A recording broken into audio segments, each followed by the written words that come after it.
ابھی آپ کو بتائیں کہ ڈونلڈ ٹرمپ کی جانب سے ٹویٹ کیا گیا ہے. انہوں نے کہا کہ میرے نمائندے مذاکرات کے لیے اسلام آباد پہنچ رہے ہیں. امریکی صدر ڈونلڈ ٹرمپ کی جانب سے یہ اعلان کیا گیا ہے. خبردار کیا کہ اگر پیش کی گئی ڈیل قبول نہ کی تو امریکہ ایران کے بجلی گھروں اور پلوں کو نشانہ بنا سکتا ہے اور سخت کارروائی سے گریز نہیں کرے گا. امریکی صدر نے گزشتہ روز ایران کی جانب سے سیز فائر کی خلاف ورزی کا الزام بھی عائد کیا. ایران کی جانب سے آبنائے ہرمز بند کرنے کے اعلان کو غیر معمولی قرار دیتے ہوئے کہا کہ امریکی ناکہ بندی پہلے ہی اسے بند کر چکی ہے.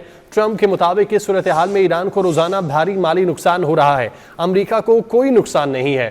امریکی نمائندے مذاکرات کے لیے کل اسلام آباد پہنچ رہے ہیں. امریکی صدر ڈونلڈ ٹرمپ نے تصدیق کر دی ہے. خبردار کیا کہ اگر پیش کی گئی ڈیل قبول نہ کی گئی تو امریکہ ایران کے بجلی گھروں اور پلوں کو نشانہ بنا سکتا ہے اور سخت کارروائی سے گریز نہیں کرے گا. امریکی صدر نے گزشتہ روز ایران کی جانب سے سیز فائر کی خلاف ورزی کا الزام بھی لگایا. ایران کی جانب سے آبنائے ہرمز بند کرنے کے اعلان کو غیر معمولی قرار دیتے ہوئے کہا امریکی ناکہ بندی پہلے ہی اسے بند کر چکی ہے. ٹرمپ کے مطابق اس صورتحال میں ایران کو روزانہ بھاری مالی نقصان ہو رہا ہے جبکہ امریکہ کو کوئی نقصان نہیں ہے. امریکی صدر ڈونلڈ ٹرمپ کی جانب سے تصدیق کی گئی ہے کہ ان کے نمائندے کل اسلام آباد میں موجود ہوں گے. اسلام آباد میں مذاکرات کا پہلا دور ہوا تھا جو بغیر کسی نتیجہ ختم ہوا تھا جبکہ سیز فائر تھا جس میں اب 3 دن باقی رہ گئے ہیں. اب ڈونلڈ ٹرمپ کی جانب سے تصدیق کی گئی ہے کہ کل ان کے نمائندے اسلام آباد پہنچ رہے ہیں اور ساتھ ہی ساتھ خبردار کیا اگر پیش کی گئی ڈیل قبول نہ کی گئی تو امریکہ ایران کے بجلی گھروں اور پلوں کو بھی نشانہ بنا سکتا ہے. سخت کارروائی سے گریز نہیں کرے گا. امریکی صدر نے گزشتہ روز ایران کی جانب سے سیز فائر کی خلاف ورزی کا الزام بھی لگایا. دفاعی تجزیہ کار عبداللہ گل صاحب نے ہمیں جوائن کیا ہے. عبداللہ گل صاحب، آپ کیسے دیکھتے ہیں ڈونلڈ ٹرمپ کی جانب سے اعلان کیا گیا ہے کل ان کے نمائندے اسلام آباد پہنچ رہے ہیں؟ بسم اللہ الرحمن الرحیم. میں تو کب سے کہہ رہا ہوں حضور کہ کوئی مذاکرات ختم نہیں ہوئے. میں تو دیکھیں نا، میں وہ واحد آدمی ہوں جو کہہ رہا ہے کہ مذاکرات نہ ختم ہوئے ہیں نہ ان کے اندر کوئی تعطل آیا ہے. سب ایز اٹ از چل رہا ہے انشاءاللہ تعالیٰ، اور ایز اٹ از چلے گا. پاکستان کو اللہ نے کامیابی دے گا اور انشاءاللہ. یہ ابھی ڈونلڈ ٹرمپ صاحب اصل میں چاہ رہے تھے بہاؤ تاؤ کر کے کچھ نہ کچھ کر لیں. انہوں نے اب آخری جو اپنا میرے خیال میں پتہ تھا وہ کھیلنے کی کوشش کی تھی. کبھی اپنا ہرمز کے حوالے سے، کبھی کسی حوالے سے. وہ کارگر نہیں ہو سکا، ان کا فائدہ نہیں ہوا اس کے اندر ان کو. اور ان کو جو میرے خیال میں کل بریفنگ دی گئی ہے اس کے اندر یہی بتایا گیا ہے کہ آپ کو یہ کچھ بھی نہیں اس جنگ سے حاصل ہوگا، اور اگر یہ آپ نے دوبارہ چھیڑی تب بھی آپ کو پھر دوبارہ مذاکرات کی ٹیبل پہ بیٹھنا پڑیں گے. دیکھیں، جو ہماری بات چیت ہو گئی تھی اور ایران نے اس کے اوپر رضامند تھا، ابنائے ہرمز کھل گئی تھی. ڈونلڈ ٹرمپ صاحب کی ان باتوں سے سوائے اس کے کہ یہ مزید بدمزگی پیدا ہوئی ہے، باقی یہ کچھ بھی نہیں ہے. مذاکرات 12 تاریخ کو ہی فیصلہ ہو گیا تھا. 12 تاریخ کو ہی جو ہے وہ ایک ڈیل کرنے کے لیے، ایک فائنل جس کو کہتے ہیں کہ ڈرافٹنگ کرنے کے لیے وہ واپس گئے تھے. اور مجھے لگتا ہے کہ آپ کو سرپرائز ڈونلڈ ٹرمپ کی شکل میں خود ہی مل جائے گا شاید.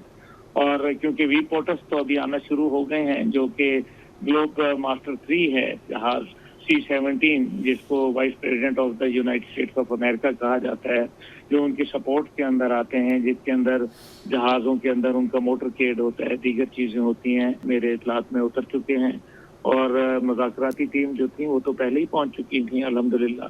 تو میرا خیال ہے کہ معاملات انشاءاللہ تعالی بہتری کی طرف جا رہے ہیں اور ضرور جائیں گے انشاءاللہ. اس میں کوئی دوسری رائے نہیں ہے. پاکستان کل بھی کامیاب تھا، پاکستان آج بھی کامیاب ہے، اور انشاءاللہ تعالی یہ پاکستان کی کامیابی انشاءاللہ پوری دنیا کو سمجھنا بھی پڑے گا، اس کو انڈرسٹینڈ بھی کرنا پڑے گا. پاکستان کی اس کامیابی کے اوپر ہم جتنا شکر ادا کریں کم ہے. اور اس کے اندر ایران کی بہادر قوم کو سلام ہے جس نے امریکہ کی کسی بھی دھمکی کو خاطر میں نہیں لائے اور الحمدللہ ثابت قدم رہے. اور ہم دیکھتے ہیں کہ ان کو اس ثابت قدمی کا اللہ تعالیٰ ضرور اجر دے گا. اور انشاءاللہ تعالیٰ یہ امریکہ کو بھی سمجھ آ گئی ہے کہ جنگ کر کے بھی دوبارہ مذاکرات میں آنا پڑے گا. اس لیے بہتر یہ ہے کہ پوری دنیا میں ماں سوائے پاکستان کے کوئی اور مذاکرات کروا نہیں سکتا، اور ایران کسی پہ بھروسہ کرنے کے لیے تیار نہیں ہے. تو یہ ابھی وہ آخری جس کو کہتے ہیں نا کہ جی وہ جس کو کہتے ہیں کہ ہاتھی نکل گیا لیکن دم رہ گئی، تو وہ انشاءاللہ تعالیٰ یہ دم بھی اب انشاءاللہ تعالیٰ ہم اس کا بھی بندوبست کر دیں گے، اللہ نے کیا. اچھا عبداللہ گل صاحب، ایک جانب وہ بتا رہے ہیں کہ اسلام آباد میں ٹیم پہنچ رہی ہے، ساتھ ہی ساتھ دھمکی بھی دے رہے ہیں کہ اگر ڈیل قبول نہ کی تو امریکہ ایران کے بجلی گھروں اور پلوں کو نشانہ بنائے گا، سخت کارروائی کرے گا۔ یہ کیسا رویہ ہے؟ اگر مذاکرات کرنے ہیں، آپ اپنی مرضی سے ٹیم بھیج رہے ہیں، پھر اس طرح کی دھمکیوں کا کیا جواز ہے؟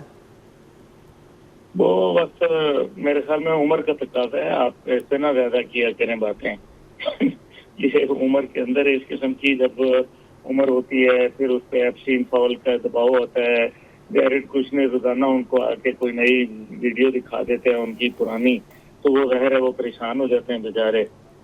دل سے تو وہ مانے میں ہیں، دماغ ان کو جو ہے وہ یہودیوں کے جکڑے میں رکھا ہوا ہے، تو انشاءاللہ تعالیٰ وہ بھی ٹھیک ہو جائے گا، اللہ نے کیا، فکر نہ کیجیے، سب اچھا ہے۔